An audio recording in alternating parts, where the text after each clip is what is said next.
श्री गणेशाय नमः। दोस्तों, आओ सत्संग में आपका स्वागत है। दोस्तों, आज इस वीडियो में हम कार्तिक मास की पूर्णिमा की महान देव दिवाली कथा और आज के विशेष मुहूर्त और शालिग्राम के रूप में तुलसी माता जी के साथ भगवान श्री नारायण के विवाह का महत्व सुनने जा रहे हैं।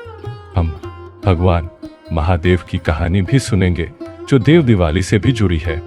आज ऐसा कहा जाता है कि जो भक्त पूर्णिमा के दिन भगवान शिव और भगवान नारायण का व्रत और पूजा करते हैं उन्हें 32 पूर्णिमा का फल मिलता है। हम इसके महत्व के बारे में भी जानेंगे। अगर आपको यह वीडियो पसंद आए तो इसे लाइक करें, शेयर करें। अगर आप इस चैनल को पहली बार देख रहे हैं तो सब्सक्राइब करें ताकि आने वाले नए वीडियो की जानकारी तुरंत आप तक पहुंच सके।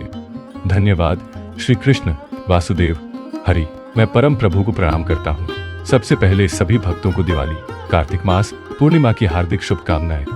मित्रों, शास्त्रों में पूर्णिमा का बहुत महत्व बताया गया है। महीने में एक बार ही आने वाली यह पूर्णिमा वर्ष की 12वीं पूर्णिमा होती है और इन 12 पूर्णिमाओं में से प्रत्येक का अपना अलग महत्व होता है। जैसे नक्षत्र के अनुसार पूर्णिमा और महीने का नाम भी रखा गया है। कार्तिक मास की पूर्णिमा कृतिका नक्षत्र से जुड़ी है, इसलिए इस पूर्णिमा को कार्तिक मास की पूर्णिमा कहा जाता है। पूर्णिमा का अर्थ है पूर्ण चंद्रमा का दर्शन। चंद्रमा जो मन का कारक है, आज चंद्रमा के दर्शन से व्रत टूट जाता है। पूर्णिमा के दिन भगवान सत्यनारायण की पूजा की जाती है। कहा जाता है कि द्वापर युग में माता यशोदा ने भगवान कृष्ण से कहा था कि हे कृष्ण, आप संसार के रचयिता और पालनहार हैं। मुझे कोई ऐसा उपाय बताइए जिससे सभी स्त्रियां सुख प्राप्त कर सके और अपनी मनोकामनाएं पूरी कर सके। यह सुनकर भगवान कृष्ण ने माता यशोदा से कहा, हे माता, मैं तुम्हें एक कथा सुनाता हूँ। यह निरंतर सुख देने वाले 32 पूर्णिमा व्रतों की कथा है। भगवान कृष्ण ने धनेश्वर नामक एक ब्राह्मण की कथा सुनाई जो बहुत धार्मिक थे और उनके कोई संतान नहीं थी, इसलिए वे दुखी थे। एक महान आत्मा के आशीर्वाद से उन्होंने शुभ कर्मों से संतान प्राप्त की। जब उन्हें संतान प्राप्त हुई तो एक योगी ने कहा कि पुत्र की आयु लंबी नहीं है। तब धनेश्वर अपने पुत्र को अपनी पाठशाला के साथ काशी भेज देता है और काशी जाते समय छल से उसका विवाह करवा देता है। तब वह उस स्त्री से कहता है कि धनेश्वर पुत्र, मेरी आयु बहुत कम है। तब स्त्री कहती है, आप चिंता न करें, मैं भगवान शिव की आराधना करती हूँ और पूर्णिमा का व्रत भी करती हूँ। उस व्रत के प्रभाव से मुझे अवश्य सौभाग्य की प्राप्ति होगी। एक और धनेश्वर और उसकी पत्नी भी 32 पूर्णिमा का व्रत प्रारंभ करते हैं, जिससे माता पिता की चिंता दूर होती है और उनकी संतान लंबी आयु प्राप्त करती है। महाकाली माता जी की कृपा और पूर्णिमा देवता की कृपा से उसे संतान के साथ पुत्र वधु भी प्राप्त होती है और वह सुखी जीवन व्यतीत करता है। भगवान श्री कृष्ण कहते हैं, हे माता, इस 32 पूर्णिमा के व्रत को सुनो। जो स्त्रियां पूर्णिमा का व्रत करेंगी उन्हें जन्म मरण का कष्ट तो भोगना ही पड़ेगा, साथ ही संतान और सुख की प्राप्ति भी होगी। वे सौभाग्यवती रहेंगी। इसमें कोई संदेह नहीं कि उनके पुत्र पौत्रों को भी सुख मिलेगा और उनकी सभी मनोकामनाएं पूरी होंगी। भगवान शिव की कृपा सदैव बनी रहेगी। इस प्रकार भगवान श्री कृष्ण ने माता यशोदा को 32 पूर्णिमा व्रत की महिमा बताई है। साथ ही भगवान शिव की कथा भी सुनाई है। वे इस मास के देवता है, इसलिए जब कार्तिक मास की पूर्णिमा होती है तो शिव परिवार की पूजा की जाती है।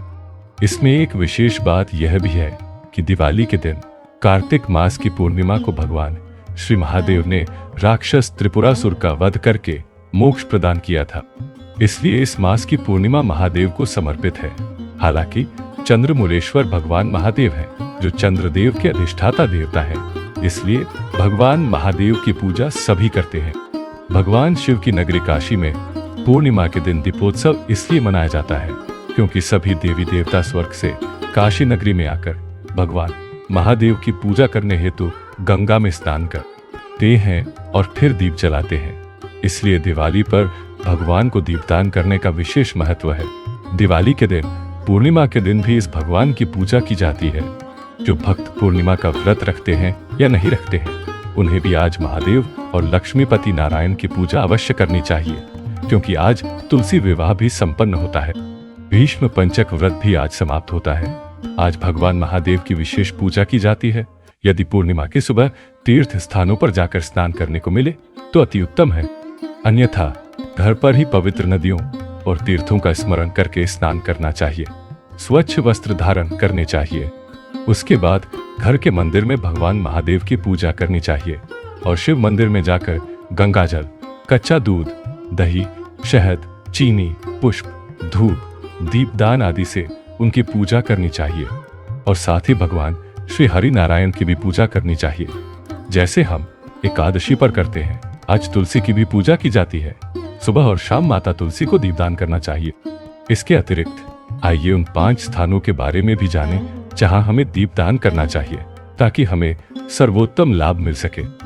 देव दिवाली का अर्थ दिवाली है और इसलिए यह दीपदान के महत्व को दर्शाता है।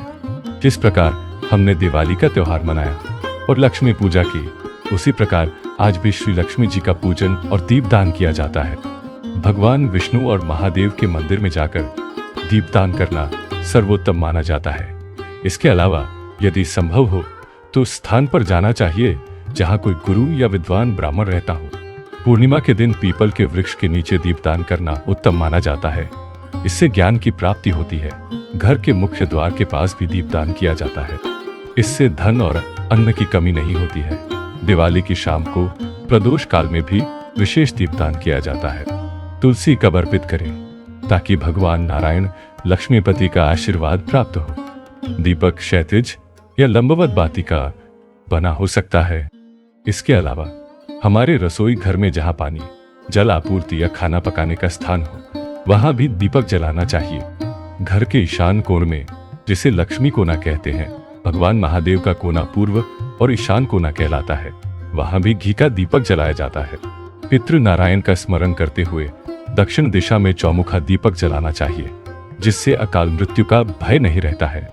क्योंकि दक्षिण दिशा यम की दिशा है, धर्मराज की दिशा है, इसलिए आज सभी देवी देवता भी यमराज का स्मरण करते हैं। इस प्रकार दीपदान करने से घर में हमेशा खुशहाली बनी रहती है। पूरा वर्ष आनंद और प्रकाश से भरा रहता है। जीवन से अंधकार का भी नाश होता है। इसके अलावा देव दिवाली पर 11, 21, 51 या 108 की संख्या में भी दीपक जलाए जा सकते हैं। देव दिवाली के दिन दीप दान करने से भगवान विष्णु के साथ साथ देवी लक्ष्मी की कृपा भी प्राप्त होती है। जब हम घर में दीपक जलाते हैं तो यह दीपक नकारात्मक ऊर्जा के प्रभाव को दूर करता है।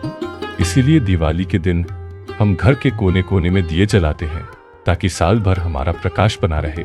जो भक्त कार्तिक पूर्णिमा का व्रत रखते हैं वे भी विशेष नियमों को जानते हैं। अगर इस दिन एक समय भोजन करना ही है तो सात्विक भोजन करें। अर्ध मूंग, मसूर या चने की दाल नहीं खानी चाहिए। लहसुन और प्याज का त्याग कर देना चाहिए। अगर कोई व्यसन है तो उसे भी त्याग देना चाहिए। इस दिन ब्रह्मचर्य का पालन करना चाहिए। इंद्रियों पर नियंत्रण रखने से भी लाभ मिलता है। शरीर को बल मिलता है। किसी की निंदा न करें। मन को संयम से रखें। आसक्ति का त्याग करें और दिन में भी न सोएं। हो सके तो जमीन पर सोएं ताकि हमारे भीतर के रोग और विकारों का समाधान हो सके। इस दिन विशेष रूप से तीर्थ यात्रा, गंगा पूजन, भगवान विष्णु पूजन, लक्ष्मी पूजन, महादेव पूजन, होम और हवन भी किया जाता है। स्नान, दान, होम, यज्ञ, उपासना आदि से अनंत फल प्राप्त होते हैं जो हम वर्ष भर करते हैं। पूजा का फल एक दिन में ही प्राप्त हो जाता है।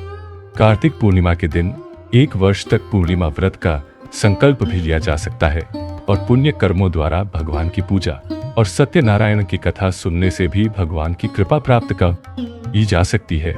यदि घर में वास्तु दोष हो, नकारात्मक प्रभाव हो, ग्रह दोष हो, कार्य में बाधा या रुकावटें आ रही हो तो वे सभी दूर हो जाती हैं। इस दिन चंद्रमा पूजन का विशेष महत्व है क्योंकि भगवान शिव इनके सिर पर विराजमान होते हैं। इसलिए यदि शिव पूजन किया जाता है तो उसी समय चंद्रमा पूजन भी किया जाता है। हालांकि रात्रि में जब चंद्रमा पूर्ण रूप से खिले होते हैं और पृथ्वी पर अमृत वर्षा कर रहे होते हैं तब आधा दिन चंद्र पूजन करना चाहिए। चाहे हम जल से अर्घ्य दें या कच्चे दूध से अथवा चावल या पुष्प से अर्घ्य दें, हमें चंद्रदेव की पूजा करनी चाहिए ताकि यदि हमारे जीवन में चंद्र दोष हो या माता से संबंधित कोई कष्ट हो तो वह दूर हो जाए। कार्तिक मास की पूर्णिमा पर दीपदान करने के महत्व के बारे में हम जान चुके हैं।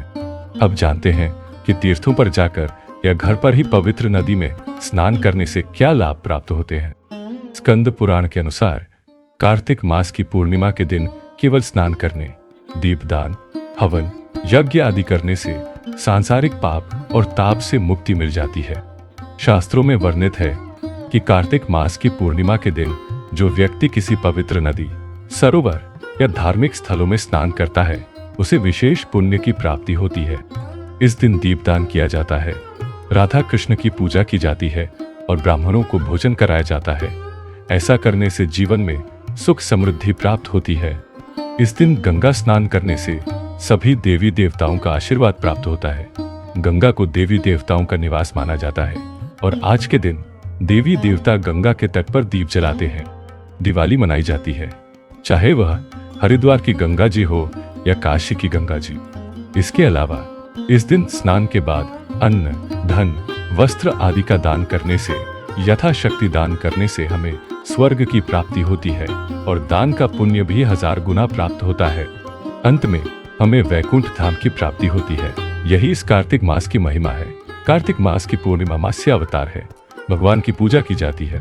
भगवान विष्णु के अवतार ने यह जन्म जल प्रलय के अंत में वेदों की रक्षा करने, सप्त ऋषियों को भोजन प्रदान करने और राजा सत्यव्रत की रक्षा के लिए लिया था। इसलिए इस दिन अन्न, धन, वस्त्र का दान महत्वपूर्ण माना जाता है, क्योंकि भगवान मत्स्य ने स्वयं इस पृथ्वी और इस कार्तिक माह के लोगों को बचाया था। उनकी पूजा करने से उनके पास धन का भंडार होता है। इसे वहां रखने से धन में बरकत बनी रहती है। आज के दिन मां महालक्ष्मी को खीर का भोग लगाया जाता है। कार्तिक पूर्णिमा के दिन मां महालक्ष्मी की पूजा करने से मां महालक्ष्मी भी प्रसन्न होती है और घर में अष्टलक्ष्मी के रूप में वैभव की प्राप्ति होती है। इस दिन पीपल के पेड़ के नीचे जल अर्पित किया जाता है। खास तौर पर पितृ नारायण देव को भी याद किया जाता है। कार्तिक पूर्णिमा के दिन चंद्रमा को अर्घ्य देने से कुंडली में चंद्र दोष शांत होते हैं। ऐसा भी कहा जाता है कि आज सभी देवी देवता पृथ्वी पर आते हैं और भगवान महादेव की नगरी में प्रवेश करते हैं और इस धरती को पवित्र करते हैं। इसलिए आज देवताओं का इस धरती पर आगमन होता है। इसलिए धरती की देवी की भी पूजा की जाती है और दीपदान किया जाता है।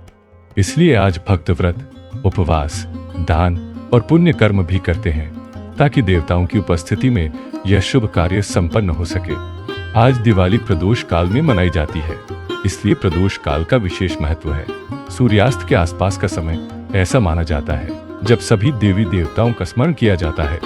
आज देव दिवाली के दिन भगवान महादेव के त्रिपुरासुर मोक्ष की कथा सुनी जाती है। पौराणिक कथा के अनुसार भगवान शिव के ज्येष्ठ पुत्र कार्तिकेय स्वामी ने तारकासुर को मोक्ष प्रदान किया था। जब कार्तिकेय स्वामी ने तारकासुर को मोक्ष प्रदान किया तो अपने पिता की मृत्यु के बाद बदला लेने की इच्छा से तारकासुर के 3 पुत्र हुए, जिनके नाम थे तारकाक्ष, कमलाक्ष और विद्युतमाली। उन्होंने यह प्रण लिया कि वे सभी देवी देवताओं को उनके स्थानों से प्रज्वलित कर उनके स्थानों को प्राप्त करेंगे। तारकासुर के 3 पुत्र, जिन्हें त्रिपुरासुर के नाम से जाना जाता है, ने घोर तपस्या की। जब परमपिता ब्रह्मा जी ने उनसे अमरता का वरदान मांगा तो उन्होंने इसे देने से मना कर दिया, क्योंकि पृथ्वी लोक मृत्यु लोक है। जन्म लेने वाले प्रत्येक जीव की मृत्यु अवश्य होती है, कोई भी अमर नहीं रह सकता। तब इन तीनों दैत्यों ने ब्रह्मा जी से वरदान मांगा कि उन्हें 3 पूर्ण नगर दिए जाएं, जो अभिजीत नक्षत्र से सुशोभित हों और एक ही पंक्ति में हों, जिन्हें नष्ट करना असंभव हो, जिनका अलग रथ और अलग बाण हो और जिन्हें साधारण बाणों या देवताओं द्वारा बनाए गए बाणों से नहीं मारा जा सके। ब्रह्मा जी ने कहा, हाँ, मैंने तीनों को एक एक नगर दिया है जिसे कोई नष्ट नहीं कर सकता। तीनों दैत्यों ने यह वरदान प्राप्त करके अभिमानित हो गए और देवताओं को हराना तथा मनुष्यों को कष्ट देना शुरू कर दिया। तब सभी देवी देवता मृत्यु पर विजय दिलाने वाले भगवान महादेव के पास गए और बोले, हे प्रभु, इस भ्रष्ट कंकर रक्षा कीजिए। यह त्रिपुरासुर समस्त प्राणियों को अत्यंत कष्ट और पीड़ा दे रहे हैं। तब भगवान महादेव ने त्रिपुरासुर का वध करने का संकल्प लिया। भगवान ने पृथ्वी को रथ बनाया, सूर्य और चंद्रमा को इस रथ के पहियों के रूप में स्थापित किया, स्वयं सृष्टि के सारथी बने। भगवान श्री नारायण स्वयं बाण बन गए, वासुकी नाग धनुष की डोर बने और मेरु पर्वत स्वयं धनुष बन गया। इसके बाद भगवान महादेव असंभव रथ पर सवार हुए और असंभव धनुष बाण उठाया। त्रिपुरासुर पर आक्रमण किया गया और उनका अंत हुआ। तभी से भगवान महादेव को त्रिपुरारी कहा जाने लगा। आज कार्तिक पूर्णिमा के दिन काशी में सभी देवी देवता त्रिपुरासुर के वध के उपलक्ष्य में प्रसन्न हुए। भगवान शिव की नगरी काशी पहुंचकर गंगा स्नान किया और उसके बाद दीपोत्सव मनाया, दीपदान किया और पृथ्वी पर देव दिवाली मनाई। इस प्रकार इस देव दिवाली की कथा महात्म्य शास्त्र में वर्णित है। दोस्तों, मुझे उम्मीद है कि आपको यह वीडियो कर्पूर गौरंग करुणावतारन संसार सरम भुजगेंद्रहारन सदास वसंतन हृदय रावेंदे भवम भवम भवम सहतन नमामि पसंद आया होगा। बोलो जय भगवान महादेव, चंद्रमौलेश्वर शक्तिपति। मित्रों, मेरी बात सुनने के लिए आप सभी का धन्यवाद। जय श्री कृष्ण।